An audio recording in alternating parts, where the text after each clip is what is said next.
It's your second helping of Michael Popok and Karen Friedman Agnifilo. Don't adjust that dial. You're not seeing things. This isn't the midweek edition. It is the weekend edition of Legal AF, where we sit at the intersection of law and politics on the Midas Touch Network for a full-length podcast.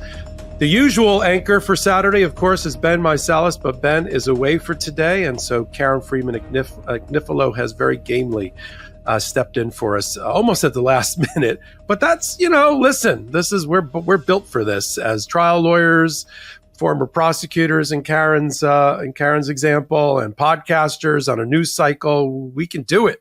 And we can do it because of the love and respect and embrace of our community here on Midas Touch and on Legal AF. And we've got a few things we got to talk about. We're going to, firstly, I want to talk about, Karen, this whole FEMA hurricane aid lies and misinformation sort of coming together and conflating with election lies and misinformation, all being led by Donald Trump as he tries to campaign over the dead bodies of American voters in battleground states who were in the path of the wrath of Hurricane Helene.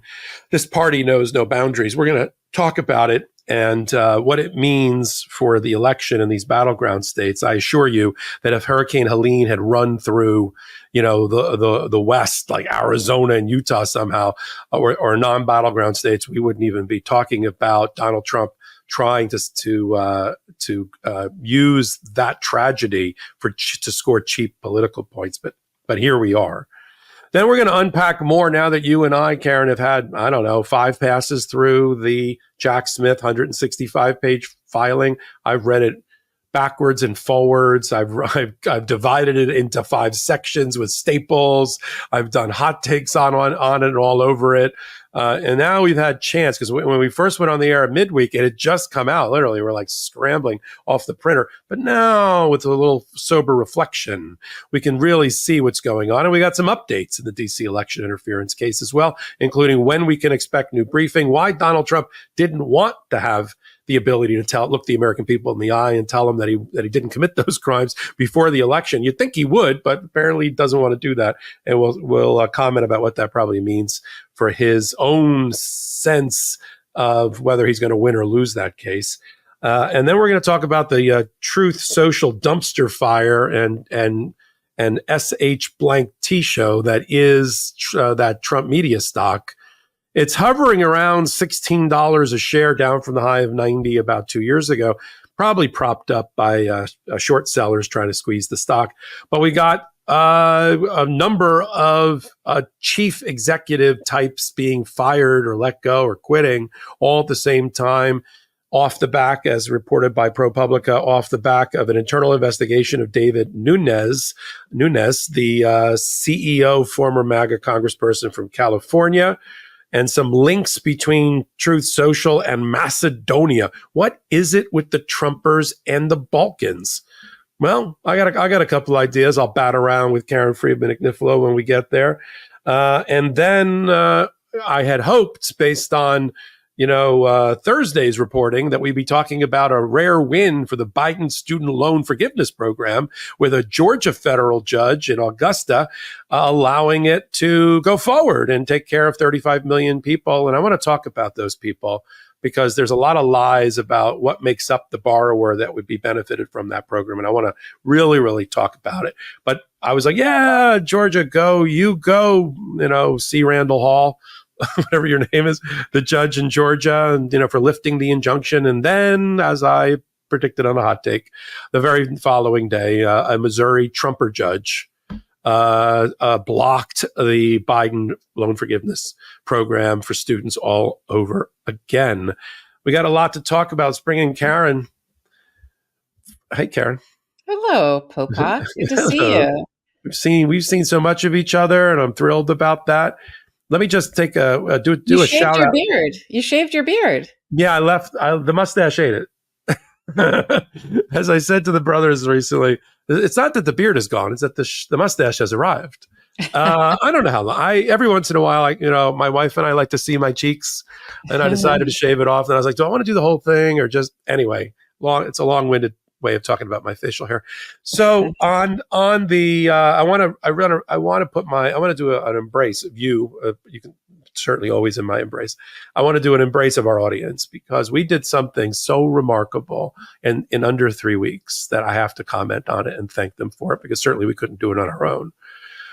We decided that there was just so much to talk about at the intersection of law and politics. We were bursting at the seams. We just couldn't do it on one channel. And so Legal AF and Midas Touch got together and said, why don't we have another channel? I got an idea. Let's call it Legal AF MTN. And that new channel is it's only 2.5 weeks old. We already have 150,000 subscribers. That's a number that internally we thought we would hit if we were lucky 6 months from now, not in 2.5 weeks. That channel's up and running. We're doing 5 videos a day. Karen Friedman Agnifilo already has her first 2 up there. We're doing Mistrial After Darks, modeled after Legal AF After Darks. You're going to see them over this weekend.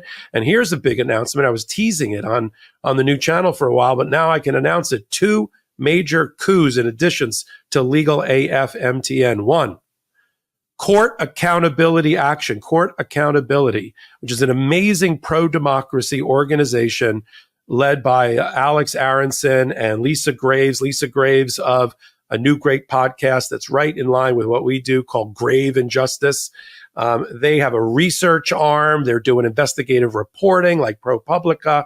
And about 3 to 5 days a week, they're going to be doing custom, direct, exclusive content for Legal AF MTN. In fact, this weekend alone, we have 3, I did it with them this time around. We have 3 amazing hot takes about the United States Supreme Court, about a scandal involving Sam Alito. Oh my God, it's a day of the week. It must be another Alito scandal. There's a brand new one that they discovered. We'll talk about it there. And about sort of their view that there has been a hijacking in broad daylight of the United States Supreme Court by the Federalist Society and right-wing, shadowy organizations and donors like the Koch brothers and others and Leonard Leo. And they've got the receipts. And we talk about it in 3 amazing hot takes with court accountability. They'll have their own playlist, just like Karen has her own playlist on Legal AF MTN. Take a moment and hit that oval subscribe button and help build this pro-democracy channel in collaboration with the Midas Touch Network. And of course, Karen's also not just a full-time practicing attorney, high stakes litigator and criminal and commercial matters, but also, of course, has not 1 but 2 podcasts. She's got Mistrial, and Mistrial is on Thursdays on the Midas Touch Network, and she co-anchors it with Danya Perry and Kathleen Rice for a unique perspective, again, at that same crossroads of law and politics. I had the pleasure of being on the show last week. I want to do that again. That was like when little kids on a roller coaster. Mommy, I want to do that again. That was fun. I want to do it again. So there we go. All right, a long-winded way. Karen, tell our audience what's going on in your life, and people like to know about that stuff before we jump into the nitty-gritty of our topics for today. Yeah, well, the ladies of Mistrial love having Popok on our show. So, yeah, we all get very excited when you can find time to be with. Am I blushing? I think I just blushed. Okay. No, but it's so fun having you on, Popok. So yeah, no, I'm in upstate New York. My dog Boogie is sitting nearby. He loves to be here whenever I pinch hit and do Legal AF on the weekends with you guys. So thanks so much for having me. Oh, first, beyond the first choice. I mean, did you catch the begging tone in the text messaging? So I'm glad you're here. Always happy to do it. Well, let's kick it off about why. Let me ask you a question. Why do you think? I'm stating the obvious. It's not rhetorical. You've got a massive natural disaster and human catastrophe in Hurricane Helene. I mean, it actually caught me a little bit off guard. I lived in Florida for a long time, and I was very sensitive to hurricanes of every size from, I can name the 4 that went through there while I was there. I missed Andrew, but everything else I was there for. And we know, of course, what happened in New Orleans and in different places with hurricanes in Puerto Rico. But this one was really ended up being quite a killer, leaving thousands and tens of thousands of people homeless to this moment. Thousands and thousands of people dead in multiple states. They just happen to be battleground states for the election, but Democrats don't care about that. FEMA doesn't care about that. And the Biden-Harris administration doesn't care about that. But apparently, Donald Trump and the depravity of Donald Trump and J.D. Vance knows no boundaries, as they, for cheap political points they think they're scoring, are exploiting misinformation about FEMA so bad that FEMA had a post. I never saw this in my life. FEMA had a post on a new website, a thing to debunk all of the misinformation out there. Like, you're only going to get $750. There's a limit. No, FEMA's going to take your property and condemn it. No, they're not. FEMA's cutting you off from the internet and not allowing Starlink. A lie. They had to actually create a website to answer all of these questions. So bad that a Republican senator from North Carolina went on his own social media and said, basically, can y'all knock it off and stop passing the misinformation around? It's not helping to try to destabilize people's trust in something like FEMA. What did you think about it? Why is Donald Trump and J.D. Vance using the hurricane tragedy to try to score their points? Why is that? They're shameless opportunists, and they're trying to do anything they can to destabilize this country and make it so that they will win this election. Anything that can make Joe Biden and Kamala Harris look bad to them is an opportunity, and they just don't care. And, look, we saw this with COVID, right?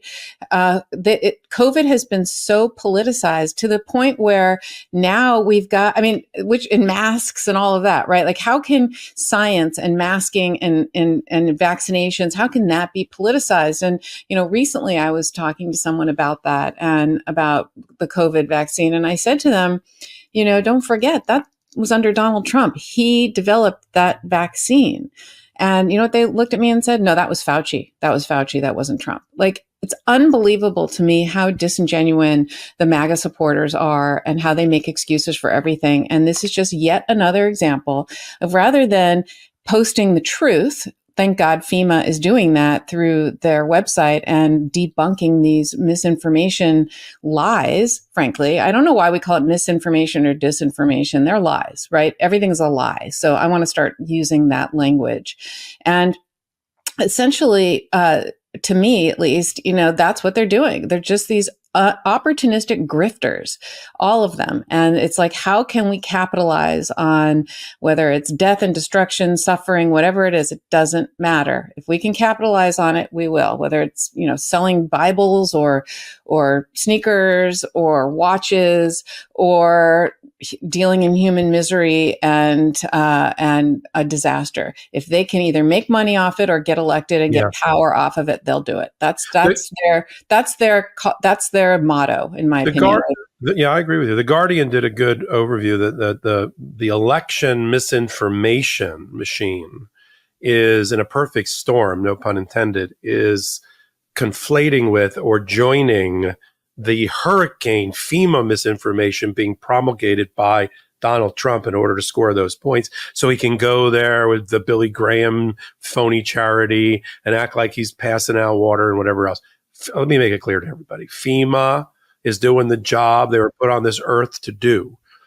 There's no budget constraints. You see it on the website. There never is. We never run out of money to help people in America. If we have to get it from somewhere else or sell more treasury bonds or whatever, FEMA doesn't really have a budget, because even though Donald Trump once said in Puerto Rico after the hurricane, you blew our budget, the 3,000 people who died in Puerto Rico, that was his opening line when he had his natural disaster on his watch. But now he gets to, like you said, destabilize another institution that undergirds our democracy. FEMA should be celebrated. The people that run into the burning building is FEMA. And they're working hard to get to people whose trailers blew away, houses blew away, have no electricity, even as we're on the air right now, have no food, have no shelter. And and the Guardian said, so what you're seeing is homegrown misinformation campaign led by MAGA, joining with foreign misinformation campaign by Russian, Chinese operatives as well, trying to interfere with our election, posting a lot of the things that you think is, oh, no, that's a funny meme. That little AI generated little girl with a dog on the roof with the water. AI generated. That wasn't a real picture, even though everybody was like, oh, look at that. Oh, that's a Biden-Harris administration. That poor little girl is a computer generated image, whether by Russia or here. Okay. So you have that coming together and Donald Trump surfing on it in order to try to get into the White House. He was a terrible president during every natural disaster that happened on his watch. He was a terrible consoler in chief. And if people think, well, he was terrible the first time around, let's see how he does the second time around. I mean, why people want to give him the benefit of the doubt? Anybody wants to give him the benefit of the doubt. And now on top of it, talk about using the depravity of using dead American voters and dead Americans to try to make your point, and have Elon Musk jump in and say, which is also false, say, oh, Starlink, I can't get my Starlinks and my engineers dropped into these places. And Pete Buttigieg says, no one's stopping you from trying to reconnect the internet in these places. And Pete Buttigieg, our transportation secretary, said, call me. And Elon Musk said, oh, man, I will call you. I mean, it was like this ridiculous political theater, right? And then on top of it, you got Donald Trump. This is the first time in American history that the person that was the target of an assassination attempt is going back to the scene of the assassination, ever. I mean, we had, Roosevelt had a pot shot, two of them. FDR and Teddy both had an assassination attempt against them. They didn't go back, like FDR didn't go back to Miami after that, the guy, the anarchist pulled out a gun and tried to kill him. But Donald Trump will do anything in order to try to act tough and campaign. In fact, so bad when you combine that with the reality, the truth of an Iranian plot to kill Donald Trump, he's freaking out the Secret Service and everybody else who feels he's not being appropriately concerned about his own personal safety, and they're having trouble covering him. When you have bad guy Iranians during the middle of a Middle East crisis who say they want to kill Donald Trump, and Donald Trump's like, yeah, I'm going to go play golf. I'm going to go to Butler, Pennsylvania again. I mean, it's just unfathomable what the irresponsibility that we're watching on full display. Karen, what do you make of him going back to Butler, Pennsylvania, and two things I want you to, if you can, tie them together. He refuses to release any of his medical records. I still, to this moment, don't know what happened in Butler, Pennsylvania to his head or his psyche or his post-traumatic stress disorder. I don't know any of it because it's not been released, the first time in American history. And the fact that he's so careless and carefree about his personal safety, putting other people at risk. When the Butler, Pennsylvania shooter missed, he hit a normal citizen who died behind him. So it's not just, oh, I don't care if they want to kill me. It's not you. It's the people behind you on the side of you. And it's just, I'm getting all worked up. Go ahead. He doesn't care. He doesn't care about anyone but himself. And he certainly doesn't care about the Secret Service members. And what will he do? God forbid if something happens, turn around and criticize them and blame them, right? He is just a careless, just anything for an opportunity, in my opinion, though, to go and pretend like he's a tough guy, right? Just to go and be like, look how tough I am. And I continue to do this and I don't care. And that's just that's the way he is. And it doesn't matter whether he has no respect for law enforcement. He has no respect for Secret Service. He has no respect for the military. He says it over and over and over and over and over again.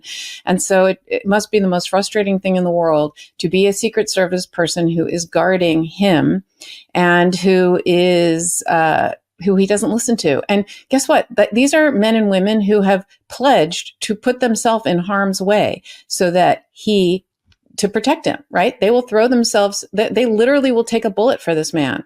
And so that has just got to be so frustrating and difficult if you are one of them, that he won't even listen and he won't take advice from them. And he just basically, gives the middle finger to everyone and everything. And yet, he continues, he soldiers on. It's just incredible. Yeah, well, that's the politics part of the law and politics. Let's turn to the updates in the District of Columbia Chutkan case, which has been moving fast and furious. You did a nice overview of it. I liked it on this trial in particular, when you had you and your other two co-anchors talk about how you'd make your opening statements or closing arguments in the case. I thought that was fascinating. And we've done an update on it. You and I did it. But I think for now, why don't we focus, rather than go through, I'll give you the high level, then we'll turn it over to you for what's happened recently with Judge Chutkan in the briefing, because it's going to alter a bit the amount of information, more information that the voter is going to get before the election based on a request by Donald Trump. 165 pages filed a week ago. The seal broken and the document now in the public domain by order of Judge Chutkan. Didn't give Donald Trump any time to go try to appeal that or stay that, and so he can't. And we now have it. We've now gone through it. My biggest takeaway is that it's the Department of Justice 70 and it's Donald Trump 0. It's 70 witnesses against Donald Trump who will be testifying or have evidence of theirs, which says 77. All right, I like that. Let's update it. 77. Well, I might have left out some of the co-conspirators. 77-0. And that is, just for those that are amateur trial watchers, that's a huge number. To have 77 people, most of which were on Donald Trump's payroll privately or in the White House, selected by him, hired by him in key senior roles in the executive branch, in the executive branch, in his campaign, lawyers, private lawyers, campaign lawyers, lawyers for the Department of Justice, attorney generals, elected officials, Mike Pence, everybody that worked for Donald Trump in and around Donald Trump, including all the executive assistants. I mean, everybody has effectively testified one way or the other to grand juries and to the special prosecutor. And those that haven't, like Steve Bannon, they've gotten other things from them, text messages and emails or other, as I could see from the 165 pages, somebody was recording some of the conversations with Steve Bannon, because it's not just a paraphrase, it's in quotes. And when you see something in quotes, that's because the government has a document, an email, a text, a wiretap, a video, and audio of it. And there's a lot of that within the 165 pages of evidence. It's not the only evidence we're going to see, because there's a compendium, an appendix that's coming. It's already been filed, but it's going to be disclosed to the public sometime after October the 10th. Based on how fast Judge Chutkan rules, that could be the 11th or the 12th. And we're going to have another 200 pages plus exhibits plus 30 pages single-spaced of footnotes, people that have seen it have said, of more evidence. And what was Donald Trump's response to that, Karen? Having seen it and having had a date before the election in order to respond, with then again one more brief by the government, both ends of the stick before the election, what was Donald Trump's ultimate goal, and what did Judge Chutkan allow him to do? So first of all, these lawyers, who are really respected lawyers, or used to be, have made a lot of mistakes, and this is a couple of them. But before I talk about them, I want to just comment on something you said, which is, the 70 plus witnesses that are laid out in this document, in this filing. That's just the tip of the iceberg. There are going to be close to 100 witnesses, if not more, maybe not just the tip of the iceberg, but there's more witnesses that will have to testify. Those are just ones that had direct knowledge of the crime, et cetera. But there's going to be ways to prove this case that they're going to have to do. That's going to be calling other witnesses. There's going to be FBI agents who took investigatory steps. There's going to be people who work for, a telephone company that is going to have to establish telephone records and social media accounts, and all of those things are ways that this is all going to ultimately have to be proven. So there's going to be more witnesses. All we see in this document is the witnesses that are people who have direct knowledge of the case that is, that was in that document. But this is absolutely going to be a long trial with lots and lots and lots of witnesses. And what was fascinating to me is two things. First of all, and this is where I think the lawyers made a mistake. The first one was, why weren't the lawyers ready to ask Judge Chutkan to stay the release of the document so that he can appeal it, right? Everyone knows this is all going, that he has a back channel constitutional to the Supreme Court of the United States, right? That he can go and appeal anything involving presidential immunity that he wants, first to the DC Circuit and then the Supreme Court, or at least try and ask for an emergency stay, right? So it's just strange that they didn't do that. And so I can't imagine that it was strategic, but I think they must have just missed it and must have forgotten or just didn't think of it. And so that's why she so quickly, because there was no stay in place, right? Because he could have, think about it, right? This was under seal. And so if Donald Trump's lawyers should have said to Judge Chutkan, look, I want a stay of release of this if you rule that he can file this redacted version that was only redacted out the names. So many people have figured out who most, if not all, of the individuals are in there. But they didn't file a stay so that they could appeal it and push this off until after the election, which is frankly what he claims that he wants to do, right? He claims that he wanted this to be pushed off, until later because he's claiming that this is election interference, which it obviously is not. The Jack Smith didn't create this timeline. Joe Biden didn't create this timeline. This is a timeline that was created because of, frankly, the United States Supreme Court that waited until the very last day to hear oral arguments, and then the very last day that they were hearing decisions to issue this decision. So the timing has nothing to do with Jack Smith. This is something that was created by Donald Trump and the Supreme Court. And so if they really didn't want this released, they would have asked for a stay, and then that would be appealed. And who knows if it would have been granted or not, but he'd get the delay that he wanted. So that's mistake number one that the lawyers made. But so then the mistake, I don't know if I want to call it a mistake, but I'm just trying to think of it from Donald Trump's perspective. You would think he'd want to reply to this or answer this, right? This presidential immunity claim before the election. But instead, what did they do? They said, we need more time.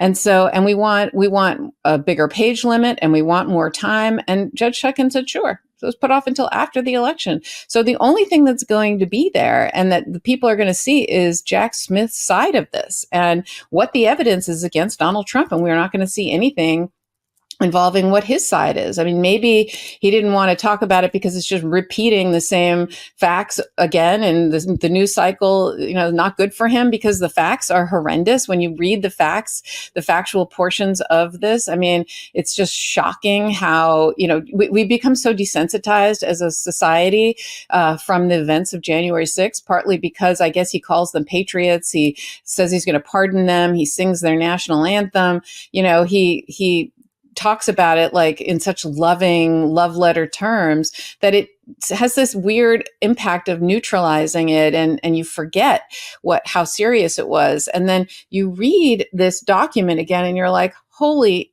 SHIT, this is unbelievable just how incredibly sophisticated and aggressive this effort to steal the election was. And then how violent, right? In the end, when they couldn't do it through other means. And, they've smartened up and they're doing it again this time. And they're not going to make the same mistakes they made last time. And they're doing everything they can to try to ensure that he steals the election again. For the third time. So, the first one being, the Stormy Daniels, when he actually did steal the election by suppressing that affair. And so it's just unbelievable to me. And so he's waiting. We're not going to see anything else about it until after the election. And maybe that was by design so that he can just suppress this and that this will become old news and that we don't talk about it again. But we have to talk about it every single day for the next month until the election happens because it is outrageous. And, I'm glad you're doing hot takes, Popok, on sections of this because that's what this really deserves. This document deserves a section by section, analysis. I was thinking if I can find the time, I want to, I want to actually give the opening statement in this case. Okay. And that'd be fun. I know, but I need like a good. Well, you find the time. I got the place for it. I know, but that's what I want to do. I want to give the opening statement in this case for everybody. So I'm going to find the time and I'm going to do it. It'd be fun one day before the election. You do that, and then maybe one day on the show we can do a little mock trial, and I'll do the other side, or we'll flip. Oh my God, I'll be the Yeah. prosecutor. I would love Yeah, that. that's what I mean. You be the prosecutor, Yeah, yeah. and Let's you do be it. Jack.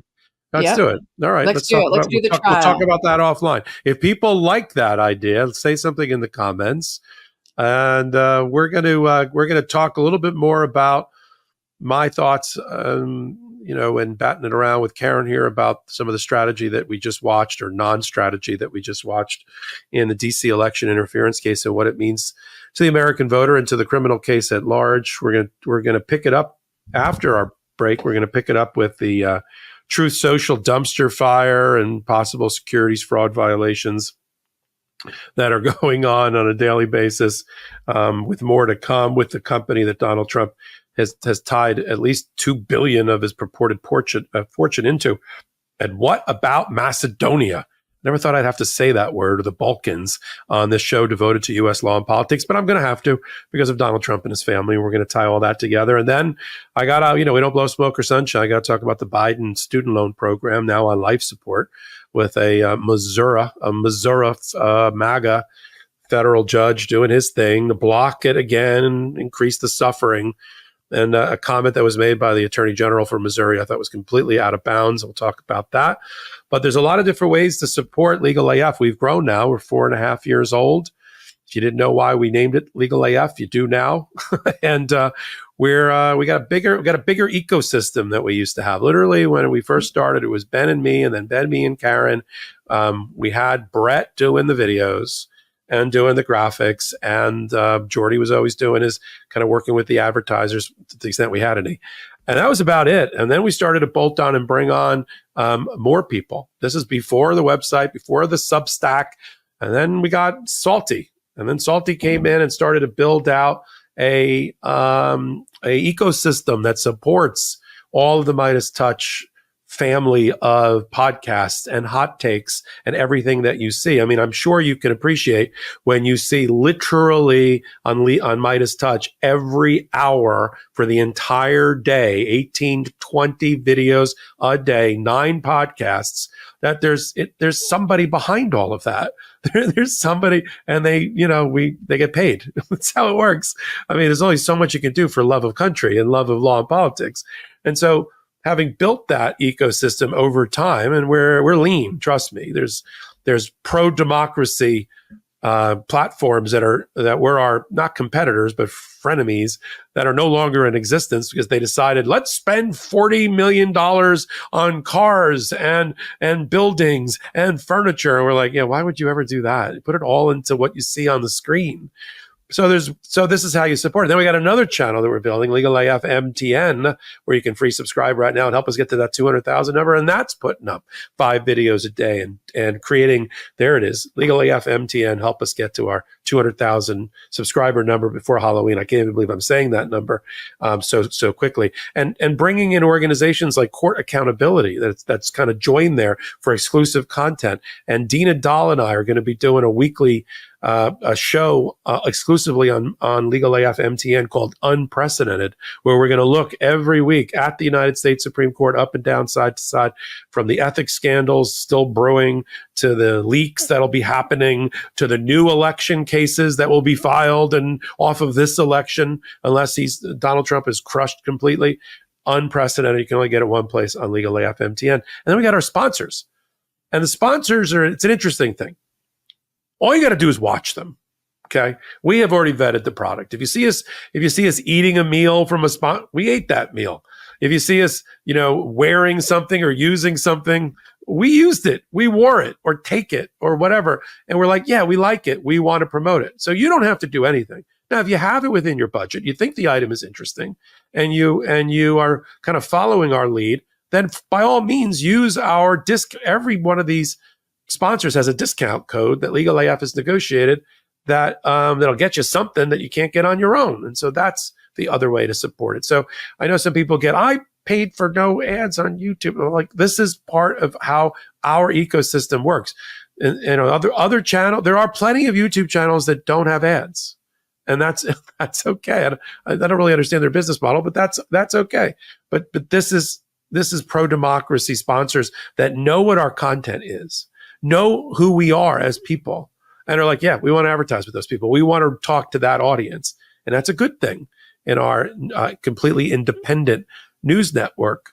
And all we're doing Substacks now. There's a new Midas Plus Substack sort of morphing out of the website and onto the Substack with Ron Filipkowski and Brett and everybody over there. And Karen and I are writing articles for it. Nice little community over there. Legal AF MTN's going to have one too. We're waiting for another week or two to get that up and running. Those are the ways to support us. And then the podcast, of course, free subscribe here if you haven't already. Give us a 5-star review, comment, thumbs up. All of that goes into that algorithmic formula that nobody can figure out and helps us with the rankings, the ratings, the comments, and all that. Same thing with Karen's mistrial on Thursdays. But let's get to it. I'm always excited by our sponsors. It's not something that's like, oh, sponsor time. I'm like, yeah, sponsor time. So let's go to our first set of sponsors. After your laundry is set to permanent press, it's time to give Golden Nugget Online Casino a spin. With hundreds of the most exciting games, Golden Nugget lets you live it up in your downtime on classic and exclusive slots only found on their online casino. So take a load off while you wait for your load of laundry and say hello to your golden era. New players can get $77 instantly in casino site credits. All you got to do is sign up with code LegalAF and deposit just $7 to get $77 in casino site credits. Make any moment golden. Gambling problem? Call 1-800-GAMBLER or in West Virginia, visit www.1800gambler.net. Please play responsibly. 21 plus, physically present in Michigan, New Jersey, Pennsylvania, and West Virginia only. Void in Ontario. One per new customer. Max reward of $77 in site credits that expire in 168 hours. See site for reward playthrough requirements and terms at goldennuggetcasino.com/welcome. There's a lot happening these days in our personal, professional, and political lives. It can feel especially stressful or hopeless when things are outside of our control. But Calm can help you restore your sense of balance and peace amidst outside chaos. Have you had difficulty focusing lately? Things like parenting pressures, work challenges, school commitments, or just personal drama can wreak havoc on your ability to stay focused and productive. If this sounds like you, I know something that could make a real difference.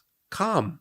Calm is the #1 app for sleep and meditation, giving you the power to calm your mind and change your life.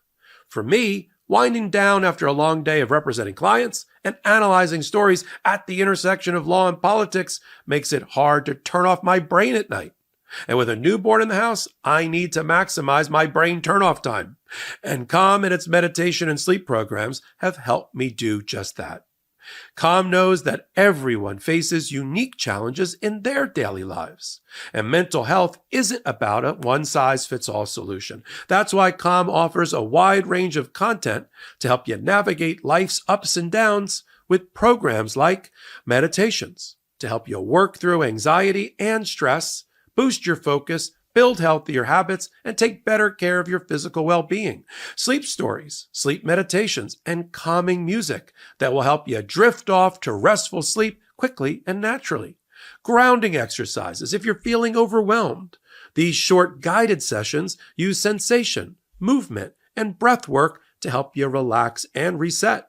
Expert-led talks designed to help you handle grief, improve self-esteem, care for relationships, and more.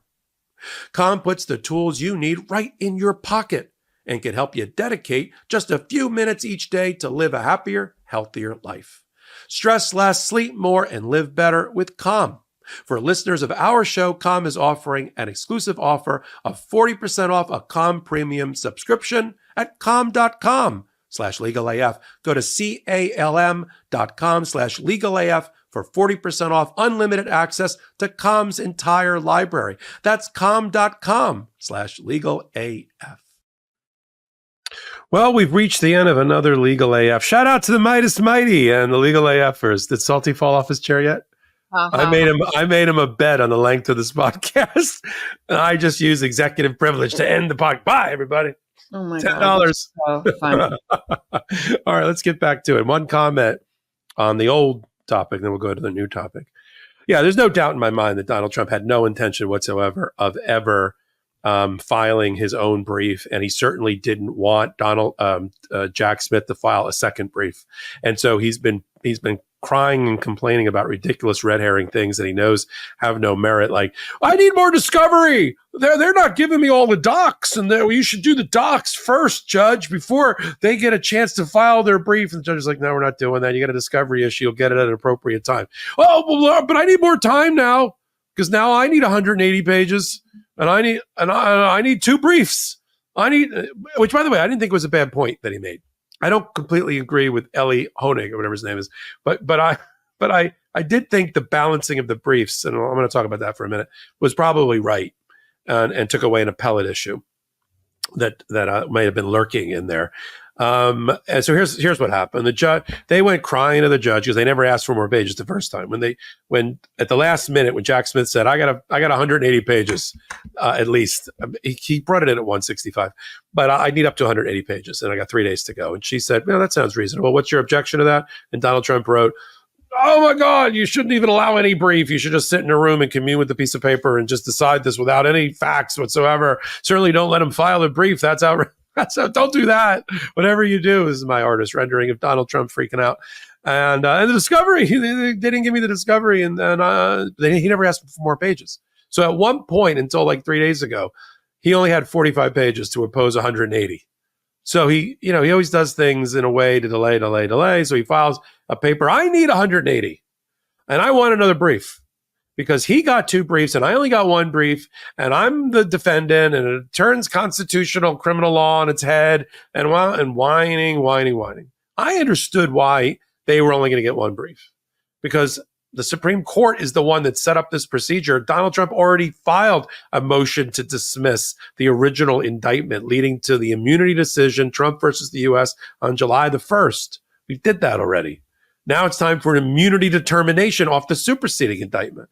But I also understand, to be fair, and we are nothing if not fair on Legal AF, I do understand the argument that this is a new indictment, that they never got a chance to formally move against it, and the changes in it, especially the way that they tried to clean up and address some of the issues from the immunity decision, and that they should have the opportunity to have two briefs. And the judge was like, you know what? That's not bad. I'm going to give everybody two briefs. I'm going to do an equalizer. So Donald Trump, you get two briefs. It's like Oprah. You get two briefs. Government, you get two briefs. And what do you want? You want more time? Of course Donald Trump wants more time because he doesn't want to file his brief. More importantly, he doesn't want to have the government file their second brief before the election. He's already got to deal with the 200 pages plus that's sitting under wraps. That's just going to be another bombshell. You and I, we could retire off of what we're going to learn in terms of hot takes and what we're going to learn in another week, in 11 days, again before the election. So it is what I always thought. The Department of Justice is going to get two opportunities to present their case to Chutkan and to the Supreme Court, and by extension, by a byproduct, to the American voter. And Donald Trump's just going to sit there and not say a darn thing. And I think that is a decision of his, as you said, Karen, that he does not want. First of all, he has nothing. He can't go at 77 witness plus, including all the forensic people that hacked and cracked his phone, going up on the stand, and all, as you said, all the investigators and other people that are bad, didn't work for Donald Trump. It's a 6-month trial.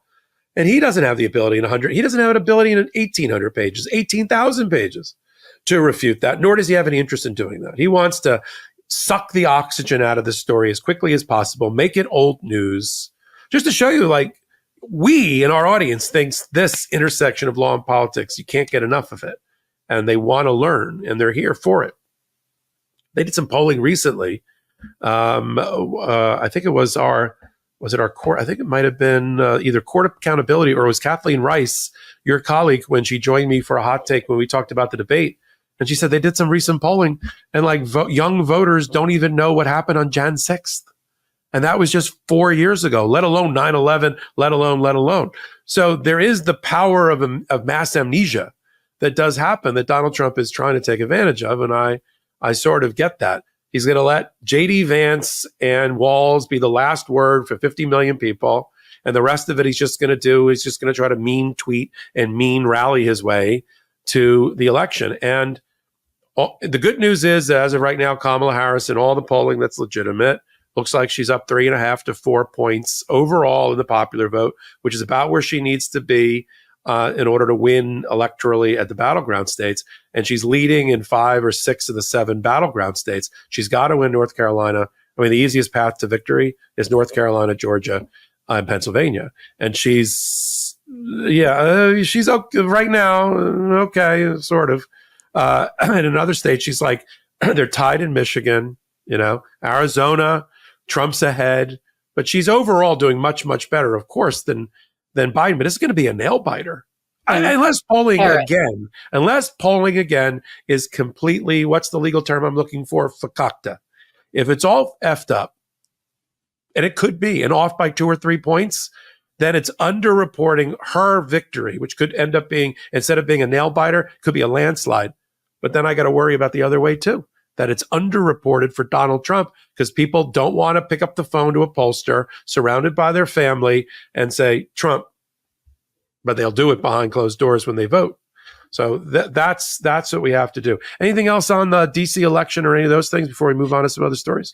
Just, it's just, as you say that, Popok, it makes me feel like we should put our law practices on hold for 30 days and just every single day kind of release hot takes about this document and about January 6th and about the witnesses and the trial and as much as we can, because the fact that it's shocking to me that there are people who don't know about it or that they don't think it's that big of a deal. It's shocking.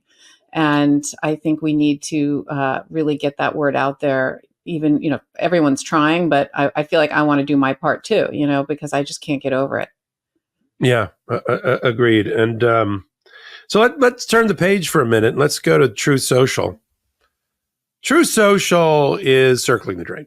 It is a entity that has no business model, has no real revenue, is burning $30 million a month in expenses. Well, burning is a bad term. Somebody's getting the money. And it's affiliates and people close to Donald Trump and organizations and donors that he's brought in. They're all grifting their way and on the carcass of Truth Social. And who's hurt? Mom and pop investor. I know they may be MAGA, but they're still people who aren't millionaires and billionaires that are putting their money into this stock. The stock sort of stabilized, even though millions of shares have been sold by the founders because Donald Trump stood up in California at a press conference and said, I think it's a great stock. I'm not going to sell that stock at all. He sort of locked himself in to not sell that stock. If he does, there's a securities fraud problem. But now, the rats are leaving the sinking ship, voluntarily or otherwise. And we've got reporting that based from ProPublica, that based on an internal whistleblower investigation against Devin Nunes, about him being in bed with foreign investors who are trying to influence a future Trump administration, including going over to Macedonia with the head of Rumble. Now, Rumble, just so people that know, Rumble's just been reskinned as Truth Social. Truth Social they say it's a technology and media company. It's not. The technology they're using is all Rumbles. They just reskinned it as Truth Social, like a white brand. And the head of Rumble, who provides the technology, the plumbing, if you will, for Truth Social, his parents came from Macedonia. He's got these companies in Macedonia. I don't think Macedonia has an extradition treaty with the United States. And Donald Trump and his minions, including Kushner and Jared Kushner and Don Jr. can't get enough of the Balkans right now. Don Jr. went on a campaign stop to Serbia to try to get Serbian American votes like a week ago. Kushner is trying to take some of the $3 billion blood money from the Saudis and other places in the Arab world, which is his entirety of his fund, his first fund ever. He's trying to invest in kind of aging, decrepit hotels in the Balkans to make the Kushner family, Trump family, really, really wealthy. And now one of the heads of Donald Trump's transition teams, should there ever be a transition, got on a plane with Nunez and the Rumble guy, and they went to Macedonia. And there's a whistleblower about, like, first of all, don't you see this as a conduit for illegal foreign contributions into a campaign? Apparently, they didn't see it that way. And they fired the head of products, which is the things that make an entity money. People say, what are products? Well, look at it from a Midas Touch perspective. Our products are hot takes, the podcasts, the Substack, the community page, the short form videos, the TikTok, the social media, the Legal AF, MTN, all of that, all the other channels that are in collaboration with the Midas. Those are products, if you will, Patreon and newsletters. That's the community. That's products in the crass sense of the word. You got to have them in order to survive as an entity, right? And they don't have any. Truth Social. So they fired the guy that was responsible for making them. And they also fired the COO. And this is not the last shoe to drop over there. They had to disclose it in their Securities and Exchange filings just 3 days ago. There's more to come. And yet we see the stock take a bump in the last week or two. I thought it'd be down to 10 already. It's at 16 and change. And I think it's because you got a combination of MAGA trying to pump up the stock like GameStop a number of years ago, and short sellers that are just waiting for the collapse like bidding on it's going to go to 10. It's going to go to 8. And they're just waiting. In the meantime, it's going up. But then when it crashes, hoping that Donald Trump sells, at least from a short seller perspective. So that's what we're watching there. What do you think? You've done some good things about watches and different ways of foreign influence in the election through Trump. What are you observing about how Donald Trump uses Truth Social media, this link back to Balkans and Macedonia through Devin Nunes? What's your view? Well, don't forget that in the civil fraud case, one of Donald Trump's biggest claims was that it's his brand that is worth so much, right? And that's why when he overvalued things, doesn't even take into consideration his brand. It's because he thinks his brand is worth so much money. And so he is right now there. If he loses this election, right, then his goose is cooked, because he's going to be sentenced to jail in the New York case. He's going to be prosecuted in Washington, D.C., at least those two cases, right? And so hopefully the Georgia case and hopefully the Judge Cannon case will be reversed, and he'll be prosecuted there too. So his goose will be cooked because he can't pardon himself. He can't avoid any of the stuff if he loses. And so he is taking this opportunity right now to grift as much money as possible, I think, to establish himself and his family in the best possible position they can be in. And of course, it has to be in other countries because this country is going to incarcerate him. I mean, he doesn't have a lot of options. And so I think he's out there trying to, hedge, right, and prepare and set his family up for life. And on top of that, he is doing these schemes to sell things like the I think that, to me, the biggest one that highlights the point I'm trying to make, or that I'm going to make, is these $100,000 watch concepts, right? He advertised a gold diamond encrusted watch concept, and it's a concept because there is no actual watch now, but you pay $100,000 and it can be in Bitcoin. That's not traceable. That could be foreign money. That could be anybody, right? And you buy the rights to the watch if it's ever made. And if you read the fine print, they don't have to make the watch. It may or may not happen. Nobody's liable. I mean, it's like the most obvious way to be able to ingest as much money as possible from where you'd all otherwise have limits, right? There's limits in campaign donations, right? That corporations can't donate, unions can't donate, individuals have limits. There's all sorts of rules around how much you can donate. This just circumvents all of that. Foreign nationals can't contribute and can't donate to a campaign. Well, if I'm a foreign national, I'm buying the watch, or 5 of them, right? The watch concept.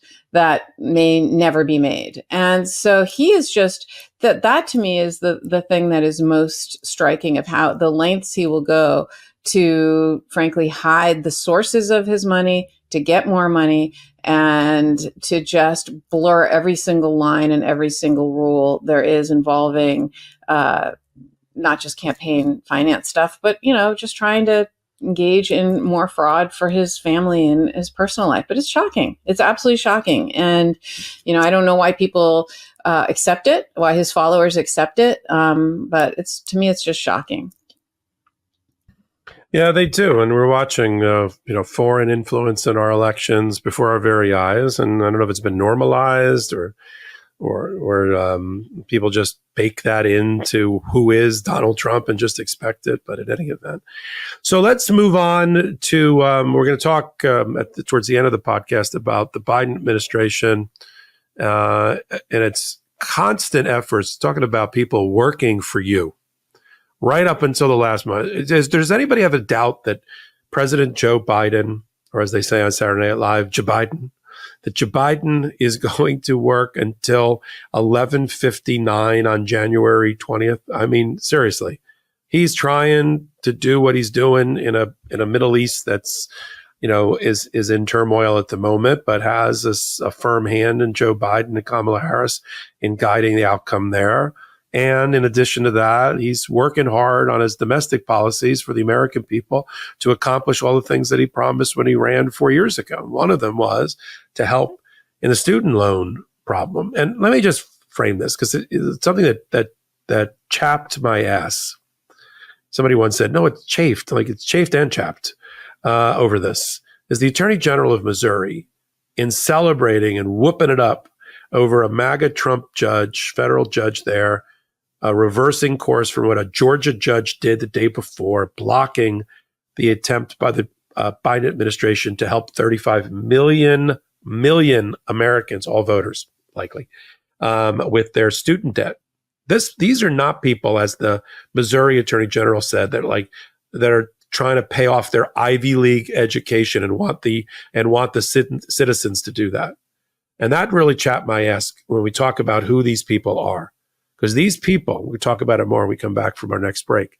These people they have to qualify the following ways. They have to have, their interest has to be so high from 20 and 25 years of paying off their student loans that it has to be over their principal, that they've been trying for 20 and 25 years and they haven't been able to make a dent on it, that they were eligible for forbearance or for forgiveness in the past, but they missed a deadline here or there. These are people that didn't go to Ivy League schools, most of them. They are people that went to trade schools, that went for air conditioning repair. They went for plumbing, become plumbers and electricians and roofers and the like. And they're citizens and hard-paying taxpayers in the state of Missouri and all the other states that have brought this case against them. And it's just unfathomable for me that for cheap political points scoring, they've opposed it. We're going to talk more about that particular case, but we got another group of an amazing pro-democracy sponsors right here. Don't forget the overflow of Legal AF, all that law and politics stuff. Go to Legal AF, MTN for Midas Touch Network. It's that love child between those two brands where I'll be curating as executive producer everything that happens there. I got my own hot takes, unprecedented, a new show with Dean and Dahl that we're doing once a week at the intersection of Supreme Court politics and the law. And then, of course, we got court. I'm so excited about court accountability coming on board as an outlet, exclusive distribution, if you will, for their investigative reporting and their hot takes on critical issues involving the courts. Only on Legal AF MTN. Let's go to our sponsors. This podcast is sponsored by Delete Me. Have you or someone you know been a victim of identity theft, harassed, stalked, doxxed? I recently changed banks and opened new accounts, only to quickly have bad people use that opportunity to try to hack into my online banking profile. And with all my hot takes and podcast episodes every week, my privacy and that of my family's remains a priority. Ever wonder how much of your personal data is out there on the internet for anyone to see? More than you think. Your name, contact info, social security number, and home address even information about your family members, all being compiled by data brokers and sold online. Data brokers make a profit off of your data. Your data is a commodity. Anyone on the web can buy your private details.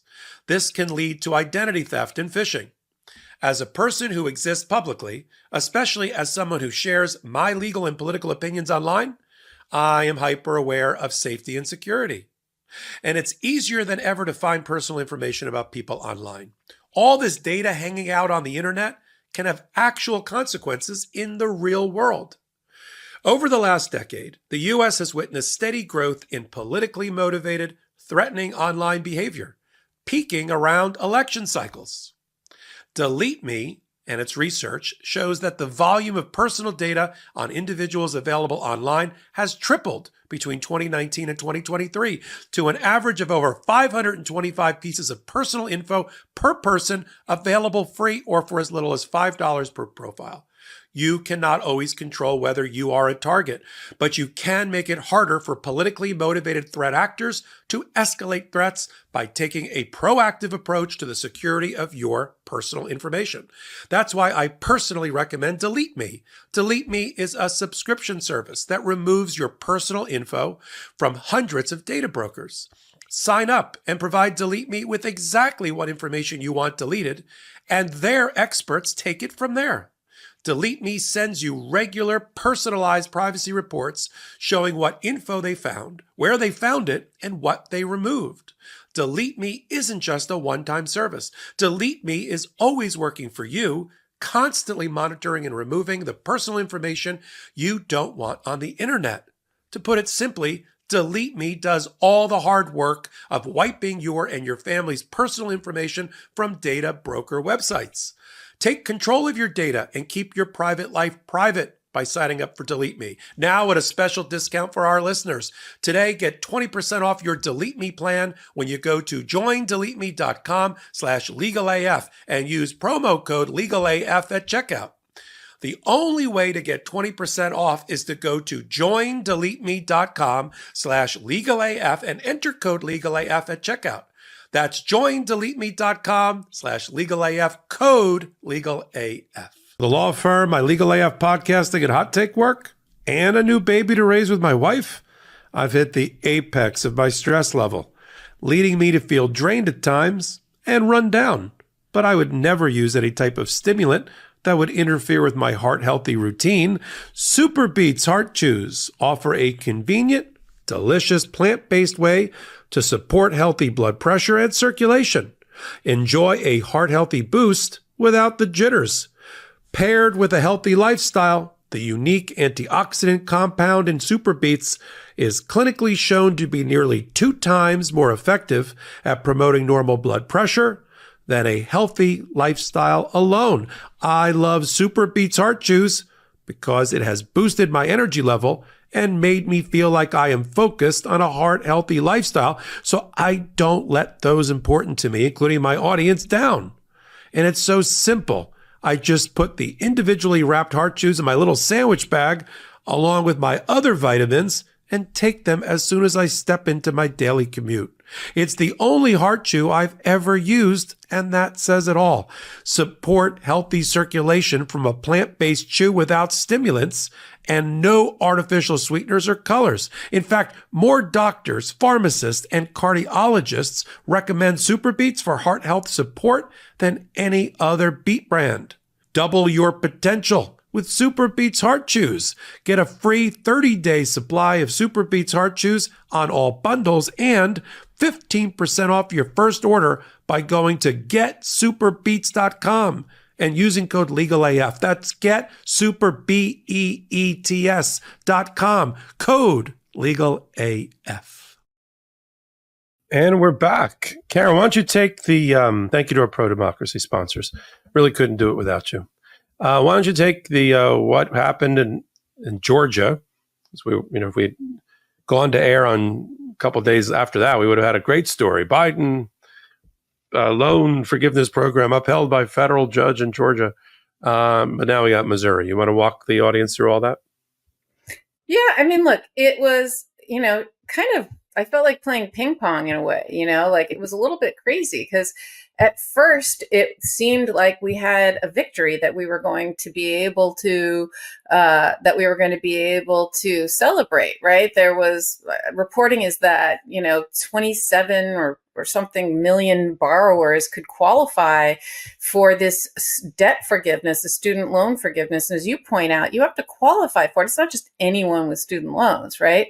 And it's 27 million people. And there was a federal judge that so this is all arguments over injunctions or emergency stays, that sort of a thing. This isn't like the full kind of trial and on the merits about the program. This is like Joe Biden wants to do this program. I think this is the third debt forgiveness program that he has tried to push through, and this is yet another lawsuit. But a judge in Georgia is where it started. Sorry. And then they said Georgia doesn't have standing, but then they kicked it over to Judge Schlepp. What a word, what a name. And who's a Trump appointee in Missouri, saying that is where this is properly venued, this case. They have standing. And of course, Judge Schlepp, very, very quickly in a 3-page order, ordered that, no, I'm putting the temporary injunction back in place. So for, I think it was 24 hours when the Georgia judge who had initially put the injunction in, while they considered, they did a temporary injunction while they considered this, they lifted it quickly, sent the case over to Missouri. And in Missouri, this judge very quickly wrote this short order saying, nope, can't do it. I'm enjoining you from, essentially ordering, this is a federal district judge, ordering the Joe Biden administration not to forgive the debt. And we'll put it over for full briefing and for, discovery and trials and all of that. And so what is that a signal of? That's a signal that essentially, Biden is only going to be around for a little while longer. Certainly not enough time to, before the change of administration, whether hopefully it's to Harris or to Trump. It's certainly not enough time for this to go forward on the merits and to make any sort of ruling whatsoever. I mean, look, so this is dead. It's dead in the water, this case, especially if Trump wins, because then, he'll just not do this program. If Harris wins, then this will proceed through the courts and it will wind its way around. But it was really a kind of stunning blow to this program again. And, it was hard because, as you said in the beginning of this show, we thought we were going to be able to celebrate this win. And in less than 24 hours, they just shut it back down again. It's a kick in the groin to people that have difficulty paying off student loans because of the running interest. And the program was not made that, like, when you went to a trade school or a law school, you weren't supposed to have to pay the loans for 20 and 25 years like a mortgage. And if you only made interest payments because that's all your income could afford, you weren't supposed to have these loans forever. Education is supposed to be, we want an educated society. We want a publicly educated society, or have that available to people. And why the Republicans are against education and are against people, I'd say, well, they made, I loved, I forget who it was. It was Wilbur Ross or one of the other billionaires that were in Donald Trump's first cabinet. And they said, well, just dip into their 401k plans. Oh, okay. They could also have their butler run down to a bank and take some money out of their safety deposit box. But that's not how most Americans live. A lot of Americans are treading water. And that's one of the reasons Kamala Harris is running on an economy that isn't anti-billionaire, but is empowering to all people in the society, and lifting all boats, that kind of economy. And the people that signed up for beautician school and to be tradespeople who are important to society, next time you have a stuffed toilet or you need to get a dye job, not me yet, but, thank a trade school that that got paid somehow. And a lot of people get taken advantage of in that process. There's tuition for these kind of borderline phony schools, yet real loans that have to be paid back. And that's the people they're helping. But no, it's the opposite game. Whatever the Democrats say as a good social policy, the Republicans find an excuse to kick you in the balls. It's just the way it is. They don't care. That Missouri Attorney General does not care about the voter in his state that can't make ends meet and has been paying $100 a month for the last 30 years, 25 years to pay off a student loan that his children will inherit. Their children will inherit. They don't care about that. And this was a way to wipe the slate clean and let these people get ahead so they're not constantly with this albatross around their neck of not being able to pay the student loan, showing up on their credit. I thought we wanted fine, upstanding citizens that had the ability to buy on credit and could afford a home or a down payment or a security deposit.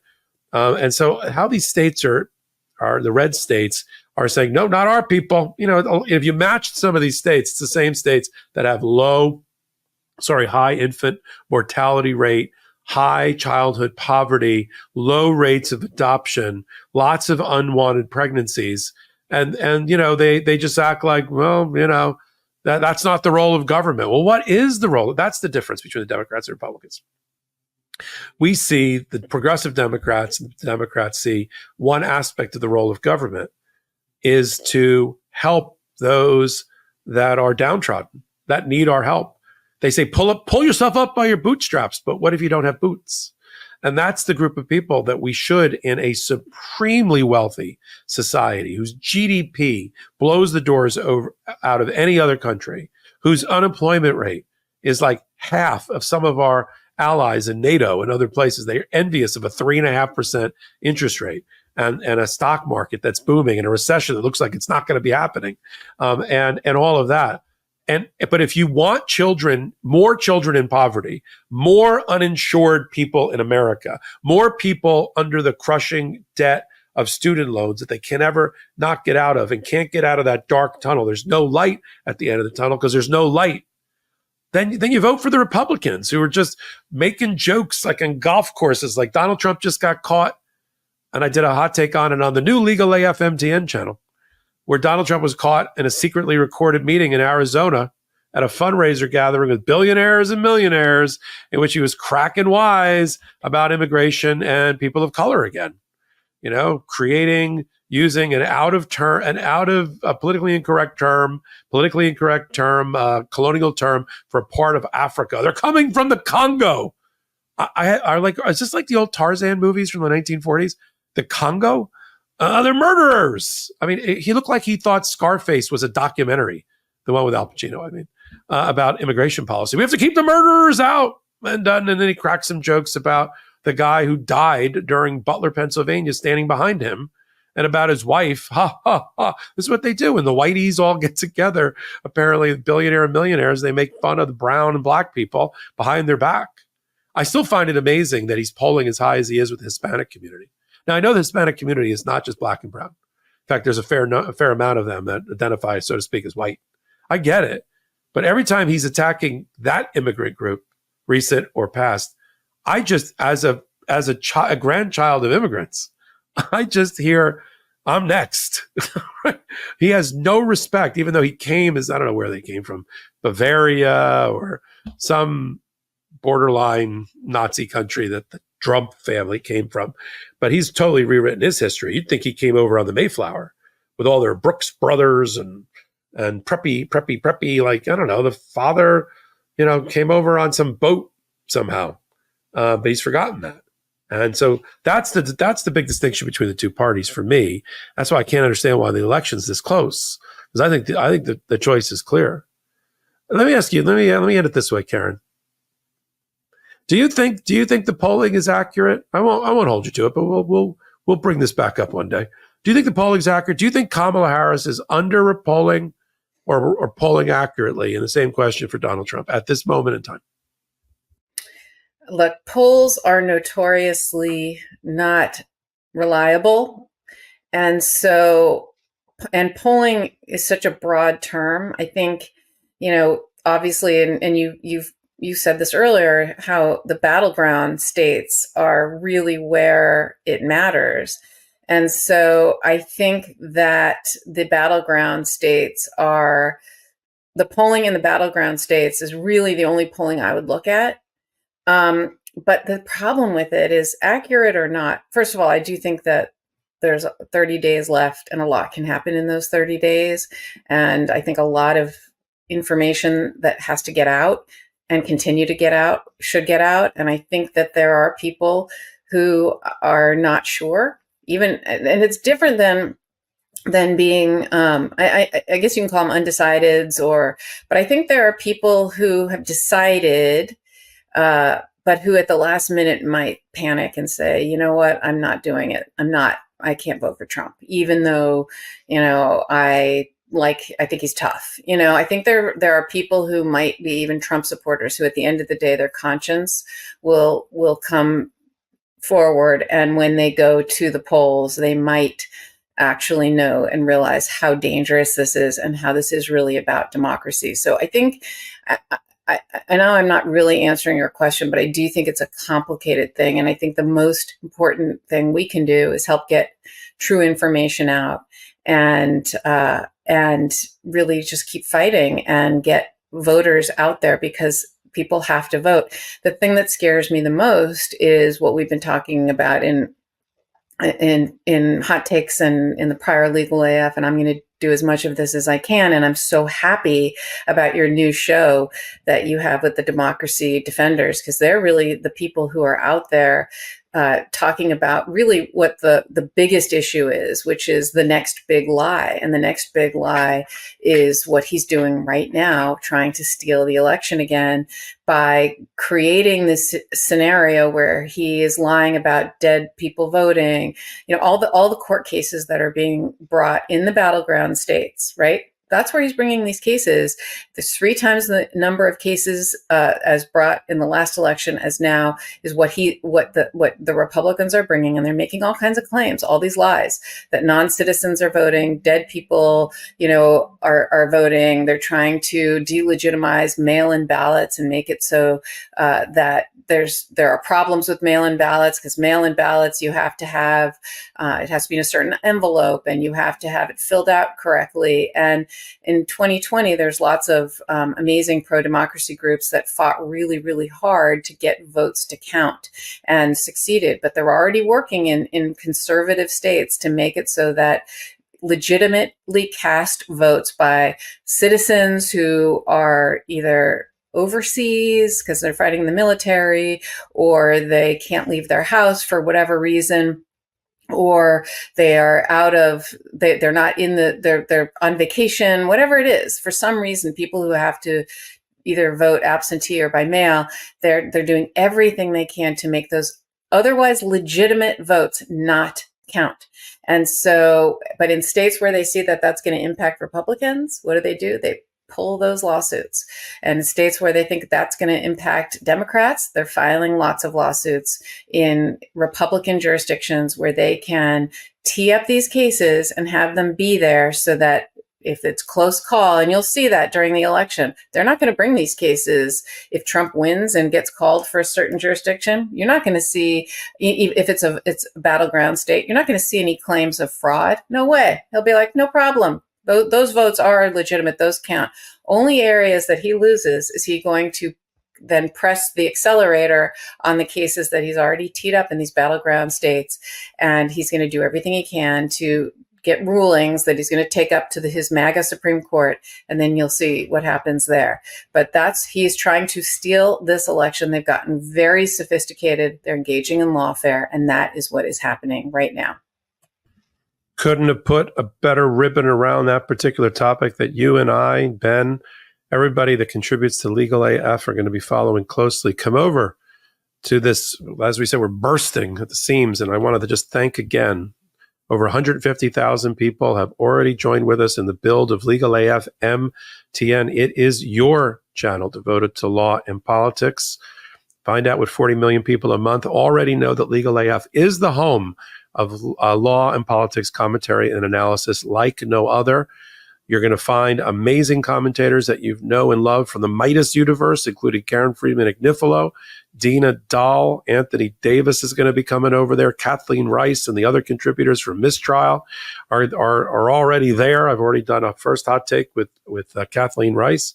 And we've got this great two exclusive things that even when we started the channel on the 17th of September, it's hard to believe, given how people have taken us into their homes and hearts and their bosoms so quickly. But we never anticipated how quickly we would have an organization with the legitimacy, if you will, of court accountability action, and Alex Aronson and Lisa Graves joining us on a regular basis to provide hot takes and content, joining us on that new show Unprecedented, which I'll be doing once a week with Dina Dahl. We got the first Monday in October is when the court is open. They've already scheduled 26 of their cases. And the first oral argument for this year starts on Tuesday. So a lot for us to talk about, along with the spouses and the wives and the ethics problems and the next leak and the next Sam Alito problem. We'll do it all one place, Legal AF MTN. So and I really want to bring back Karen for a minute because I really want to thank her, give her a hug. Through a lot of, it took her a lot, people, we won't share it on the show, it took her a lot to join us at the last minute. She jumped over hurdles, we'll leave it at that, to get here. But she is a true professional friend and colleague, and couldn't ask for somebody better to fill in for Ben Meiselas, who's fine, by the way. Don't want people to panic or anything. It just happened to be that a day life that happens, right? Life intrudes. Sometimes life intrudes, and that's what happens. And Karen will be right back with me on Wednesday on Legal AF Midweek and in Hot Takes right here and on Legal AF MTN. So until our next Legal AF in whatever format and our next set of hot takes and all of that. This is shout out to the Mike. I'll have to clip that. Shout out to the Michael Popoks out there. all one of you. It's been a long 2 days. Let's do it again. Then shout out to the Legal AFers and the Midas Mighty.